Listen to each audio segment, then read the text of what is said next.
விவசாய துறையில் நவீன தொழில்நுட்பங்களை பயன்படுத்தி விவசாய உற்பத்திகளை அதிகரிக்க வேண்டும் என்ற அரசாங்கத்தின் திட்டத்துக்கு அமைய இந்த திட்டம் முன்னெடுக்கப்படுகின்றது.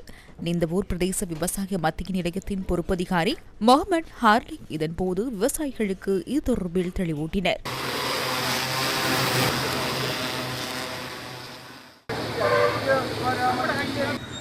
நெற்செய்கைக்கு கிருமிநாசினிகள் மற்றும் களை நாசினிகள் தெளிப்பதற்கு ஆட்கள் பற்றாக்குறை நிலவுகின்ற அதே நேரம் வீண்விரயமும் அதிகளவான பணச்செலவும் நேரமும் ஏற்படுகின்றது.